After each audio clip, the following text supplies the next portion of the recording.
Hello and welcome to Tech Talks with Madonna. My guest today is Meagan Turner, an electrical engineering student and co-founder of RoadPitch. RoadPitch is a multi-city pitch tour bus for Black pre-seed tech startups founders. The goal of RoadPitch is to help Black founders secure their first future. And what they basically do is they match up investors to startup by analyzing their previous investments portfolios and aligning them with the scalable startups in their preferred industry and leading technology. Meagan Turner, how are you doing today? Hi, I am doing great. I'm in San Francisco and ready to get the week started. Happy to be on your show. Uh, Thanks for inviting me. Oh, I like that. And before we even go further, please do you mind introducing yourself? Yes. Hello everyone. My name is Meagan Turner. I am a rising junior at the University of Louisville, currently studying electrical engineering. And right now I'm in San Francisco for an internship. I'm working for a medical device company called iRhythm Technologies, where I'm able to do test automation and printed circuit board design. So happy to be here. That is amazing. Wow. I remember I actually met you first during Anita B back in 2019. Wow. How time Yeah, flies by. a long time. Yeah, that was in Orlando, and we were at the Google Women Tech Maker event Yes. there, and they had DJs and all food. It was beautiful. And I actually, haven't been to a lively like tech conference like that in a while. They had like two twin sisters that were like DJs. It was. yes, it was wild. And I actually wonder now that you're a student, and I'm wondering, do you think tech conferences actually do help in a way? I mean, you have to know, like, I think it depends on the person, right? Because, like, Yeah. I know some people who I talk to that just were overwhelmed by, like, all the people there, especially at those Yeah. bigger conferences, and they, like, stayed in their hotel the whole time. Hmm. Like, I think maybe working your way up to like a bigger conference and getting comfortable Hmm. is a good way to go. But I loved attending the tech conferences that I went to because before I went into electrical engineering, Yeah. I had a gap year, and that was the year in 2019 where I was able to go to so many conferences, Hmm. and I was able to meet, different women in tech like you, and it really was like, okay, I can do it. I see other people that look like me in this space, and took advantage of like the networking and stuff. So I have always loved conferences, but I know it can be overwhelming. And so, but on the other side of that, you get to be intentional about the relationships that you're Yeah. creating, meeting people that look like you that you won't see in your companies. So I think they're great. Me too. And I feel like that's a very good point because that's exactly what I've been utilizing. Because I remember when I met you, we've stayed connected and we've always stayed connected. And you're right about the fatigue that comes with the conferences. I feel like that's the one thing that really weighs me down. Like after a 2 day or a 3 day conference, I'm like, I'm beat. I just want to go home, I just Exactly. want to go back to my family.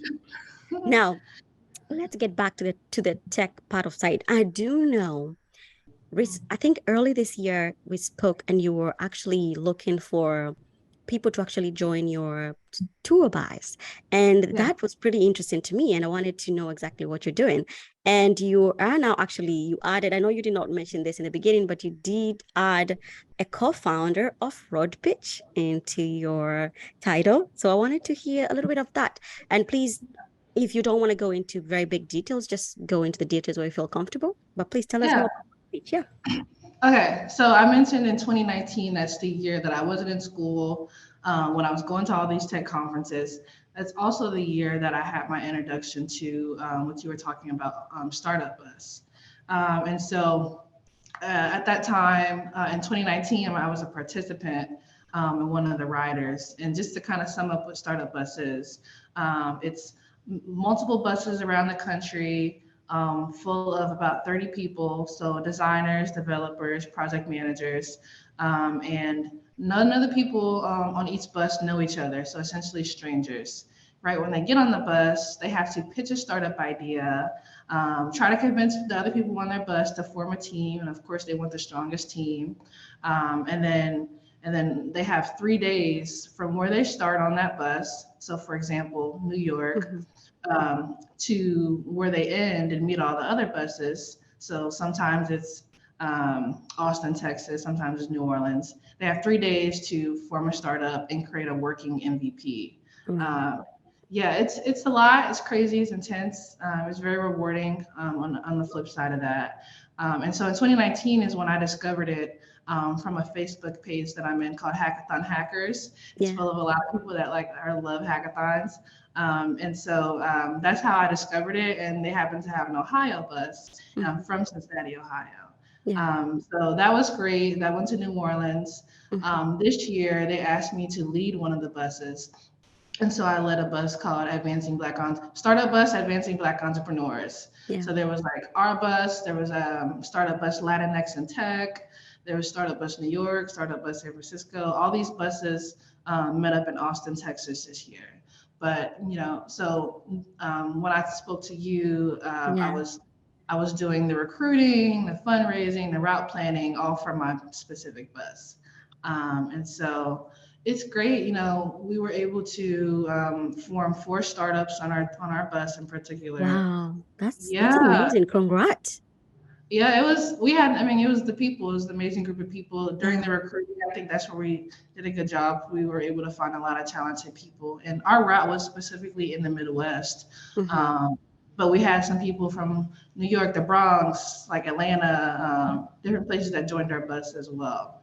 And so now going on to Road Pitch, because that idea kind of stemmed from Startup Bus. Yeah. Startup Bus is great, but for an all black bus, they need resources to keep going Yeah. and not having it be just a competition that starts and ends at the very end. And so myself and another guy that I was organizing our particular bus with, Rohan, decided we were going to be a part of the change of like, okay, trying to get Black founders additional resources, which looks like capital. Mm-hmm. Um, so that's those are the origins of Road Pitch, and so it's not like a hackathon style where you've got strangers trying to build a working project in a few days. Mm-hmm. We're working with existing black tech startups Yeah. in their early pre-seed stages, and the goal is to organize 15. We're going to be organizing 15 different pitch demos in 5 days,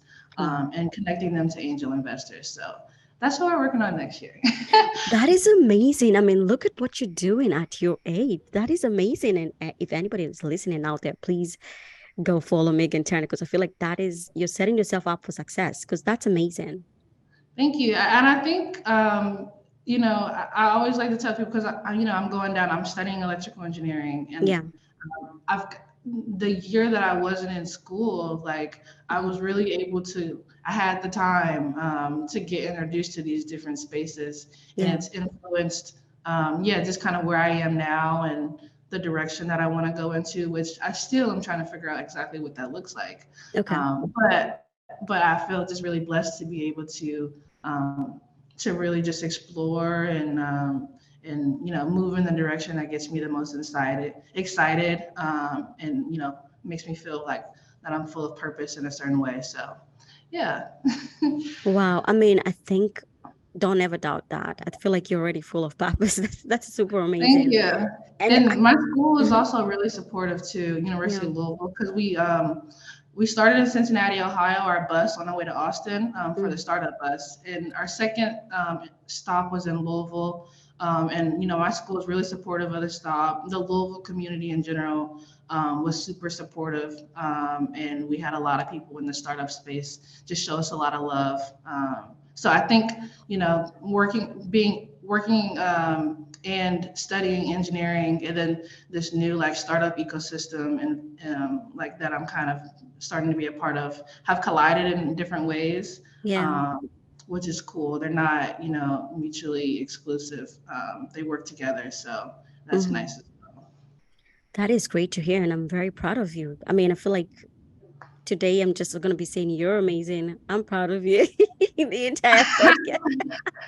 I appreciate you. Cool. And I think that made me actually wonder when you mentioned your school. I want to know what are some of the tech roles that are in electrical engineering that you know Yeah, of? Hmm. it's interesting because right now, I'm working for this medical device company, and the specific department is Hmm. electrical engineering test intern. Oh, So okay. this is full of test interns, and basically, that's one of the roles of an EE engineer is to validate different components on a board, and to build up the test systems for existing like printed circuit boards. Hmm. There's various kind of roles of what that might look like, and Hmm. so that's one. Also, system engineers is another role, and that's kind of a cool combination of Yeah. working with software and hardware, Yes. and making sure the flow of everything works. And I actually didn't know too much about that role, but I'm working with system engineers now where I am. And then Hmm. at a previous internship, I worked with system engineers, and they kind of have the full picture, um, and work with firmware and EEs to kind of make sure everything fits in. They have a lot of work to do. Well, uh, yeah. Sorry, go yeah. on.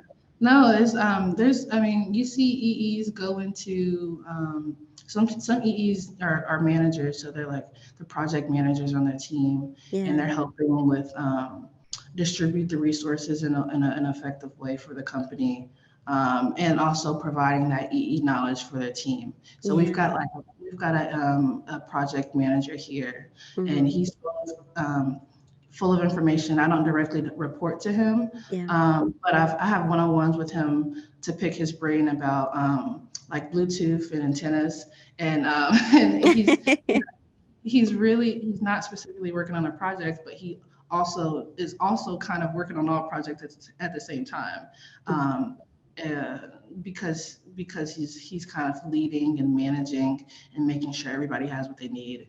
And then you see some E's go the software route or go Yeah. firmware, work in firmware. And Yeah. so with firmware, they're still dealing with microcontrollers, Hmm. um, but they probably enjoy the coding aspect as well. So there's a lot of different things there's a lot of different paths for EEs. Wow, yeah, I mean, that is super amazing. Now that you've mentioned it that way, I can see how actually EEs can also like, and I feel like that's why many roles where software Mhm. engineering is open, any kind of person can actually join because it's more about learning just the language and then seeing if you can apply that. But Mhm. kudos. I mean, I don't know much about electrical engineering, but I can tell it's pretty cool. I remember some time back in the days when I used to play around with C, I used to watch some Mhm. videos on circuit, but I found it very complicated. Oh, shout out to YouTube and all the education that we find online. That's Yeah. literally what I used, still use, and definitely, Hmm. when I first got into electrical engineering, I just tried to first connect myself to all like the people, like mentors that were already in the space, Yeah. that can kind of guide me, and then also just the internet. There's a lot on the internet. Hmm. That can help you with that too. But I mean, honestly, there's a good amount of overlaps in like logic, Yeah. um, on the software and on the hardware side. Um, so that's kind of cool. That is cool. And I feel so inspired. And I feel like you've given so much content in terms of what an actually EE can do in tech and how they Mhm. actually match together. And in that, I also want to ask you another question that is, how did you discover you were passionate about electrical engineering? Is it something that you wanted to do when you were little? How did your passion come to be? Because I always like to hear the story. Yeah, my story is I love to tell it because it's not a linear path. It hasn't been a Yeah. linear path for me.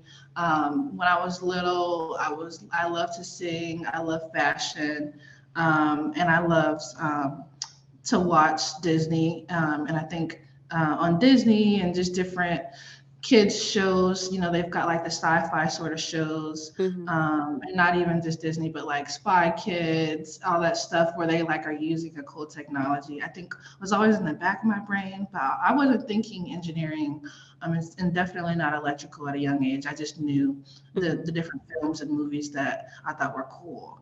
My mom worked in corporate America, and so actually, when I first went to school, I was a business student. So I studied international business and finance, actually. Um, Ooh. yeah, wasn't a lot. It was what I had seen, and I wanted to be financially literate, Mm-hmm. but it wasn't something that truly excited me. Where I was able to work with my hands, Mm-hmm. and problem solve the way that I wanted to. So I ended up in that time like dropping out of school, living with my grandpa. Mm-hmm. My grandpa studied aeronautical engineering, and Mm-hmm. so I was the first family member that I knew that was in engineering. And so as I kind of had that time out and had to go back to the drawing board to figure out what Right. direction I wanted to go in, Mm-hmm. I bounced ideas off him. He was like one of my greatest mentors, and blessings at the time. Yeah. And then just look back like, okay, what excited me when I was younger? And as I was thinking about the different films and influences from my childhood, Mm-hmm. I also got to just was speaking to people Mm-hmm. about things, and interest in how I thought my brain worked, and ultimately that led me in the engineering way, and then specifically electrical, because I've always been interested in. I didn't know it was going to be specifically the hardware, Mm-hmm. but with electrical, you actually take computer science, a good amount of computer science classes as well, Oh, and as well as the hardware. And so it's kind of an awesome way to dive into both of those realms. yeah. Um, goes through all the sciences, all the maths. Yeah. Uh, so it gives me that core uh, foundation in the science and math, and then takes it to the next level in ways that I can actually apply it. And so that's really what led me to electrical, is really just Wow. trying to figure out more about how I learn and what I'm interested in, and what I've always been kind of inspired by my influences when I was younger, Mm-hmm. and then talking to as Mm-hmm. many people as possible, who connected me to other people, and then we kind of were able to figure out this whole, I guess, next trajectory for me at that time. So, yeah. Well, I mean, I think so far I've spoken to many people, and I would say that that's a very good thing that you mentioned, where people sometimes help shapers. Because I Mm, remember in episode 2, I had a lady that told me how a friend like pushed her to apply for this job. And yeah. it really does make sense. I mean, we all have people that we look up to or role models that really help shape us. I like that. I really like that. Yeah. Yeah. I mean, because first, before Hmm. you go into a new space, you likely don't know anybody in that Yeah. space. So you have to, go to who you know, so friends and family. Hmm. Um, and they probably don't have the specific details, but they might know somebody that knows somebody that Yeah. you can talk to talk about. And so that's kind of what happened with me. I was talking to my dad. He was like, Yeah. this sounds like this friend of mine who like geeks out on electrical engineering and robotics. And so I talked to him, and Oh, then yeah. and so then that guy, I remember his name was Curtis. Hmm. Like he got so excited about what we were talking about. He was like, "This sounds like electrical," and like I was like, "This." I was like, "Okay," and like he was talking about the foundations of like the coursework, and like how Hmm. that aligned with what I was telling him that I was interested in, as far as like the processes and how I thought my brain worked. And so Yeah. it kind of works together. And I really believe in like speaking things into existence, and that's kind of what I did. So, yeah, I mean, I didn't know what it looked like, but Hmm. I knew the direction that I was kind of going in. So, yeah. Wow. So, wow, that's amazing. So, I do have another question, and I feel like I just came up with this question out of the blue, and I'm wondering now that you mentioned that, I'm wondering, so if you ever like your dream job, right? What is Hmm. your ideal dream job? So I'm still putting that together, right? Yeah. I'm moving in that direction, kind of like when I wasn't in school and I was moving in a certain direction. But Hmm. I know that I want to. I don't know. I kind of want to piece together Yeah. all the things that make me excited, Mm-hmm. and so like those are the things that I've changed in a lot of ways from when I Yeah. was younger. But I'm to my core, I'm very much the same person, Mm-hmm. and so like I love singing, I love fashion. I'm excited about the cool ways that people can interact with technology, and so Yeah. I don't know exactly what it looks like, but I'm interested in kind of piecing together all the things that get me excited and turning it into a lifestyle. And Wow. so right now I'm in a phase of, these internships, it's required for school, but I also love them because it's more hands-on. Mm-hmm. And I'm focused on the training part. And, I love this hands-on. I have all these people that I can talk to. I'm Mm-hmm. really trying to understand, how to, like, I'm working on printed circuit board design right now. Mm-hmm. And so I'm learning about every internship or job opportunity or project. I'm learning new things about like printed circuit board design and like testing and different components. And they're all skill sets that I know I'll need. And I want to, if I possibly apply for somewhere else, I have Mm-hmm. the skill set to like create a device that can do certain things. Yeah. And then, actually yesterday I went to a fashion show Oh, I yesterday love night. those. Yeah, so last week it was San Francisco Fashion Week, Uh-huh. and like I always like kind of meet people accidentally, but it works out. And so I met this guy that is from Louisville, or he Mm-hmm. spent time in Louisville, and now he's in San Francisco, and he has his fashion line. And I'm always trying to talk about the things that get me Yeah. excited. So like I said, like art, singing, fashion, tech, and Yeah. so he told me about the fashion show, and it was cool. And there were people who use different technology in their pieces. Mm-hmm. And so, anyways, you asked me about what my dream job is, and Yeah.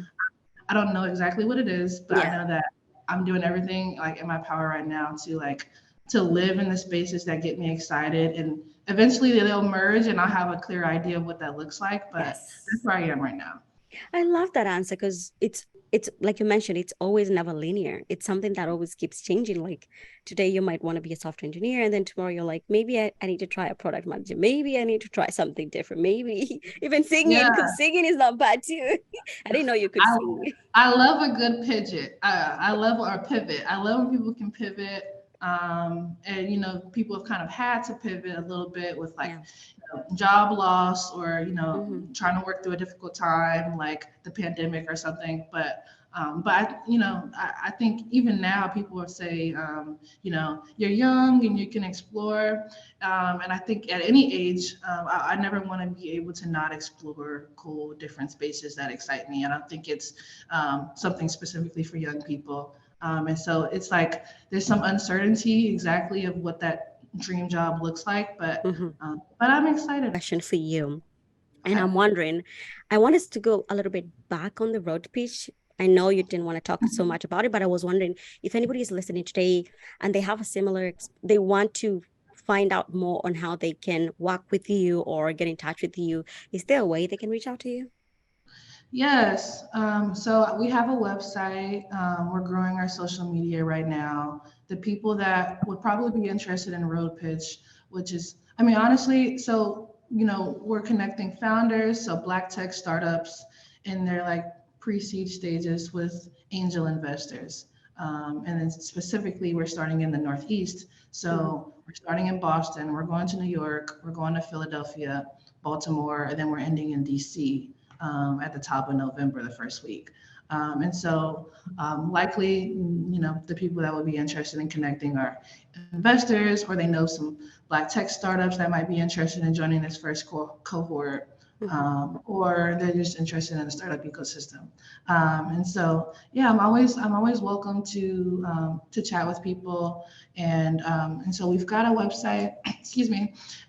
We've got most of our social media handles is the best way to go about reaching us, which is just RoadPitch is the name of what we're working on. So we're on most platforms: Instagram, TikTok, Facebook, or of course, people can email me if they want to as well.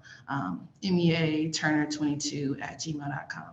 But it's really exciting work, and And we're really planning on engaging all of the startup ecosystems in all of those Yeah. cities that I mentioned. So, Hmm. yeah. That's amazing. I mean, I do really love that idea. And I love the fact that you took it upon yourself to even do that at your age, which is super cool. And I mean, if it looks like to me, that's also like a dream job. Not bad. Yeah, so this is the thing, like, it's a really exciting space to be in. I love being around people that are working on a cool idea and it Yeah. means the most to them and they're trying to push it forward.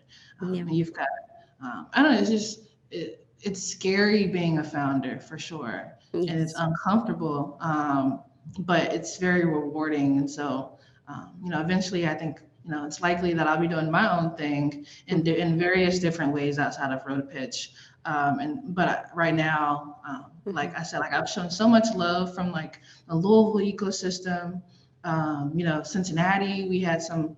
I was able to connect with like some Black tech founders in Cincinnati, which is where I'm from, Hmm. in Chicago. So like quite a few places, and there's nothing like the support that the startup founders get in various ecosystems. It all looks different depending on like what city you're in, but I know it's an exciting space, and yeah, I've loved my time. Just it hasn't been a long time, like kind of being engaged with different startup ecosystems, but it's rewarding. I can see myself in this space for a while. So yeah. That's amazing.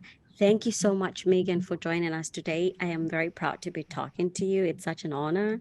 Please listen to the podcast on all major podcasts and watch it on YouTube. Thank you so much. See you later, guys.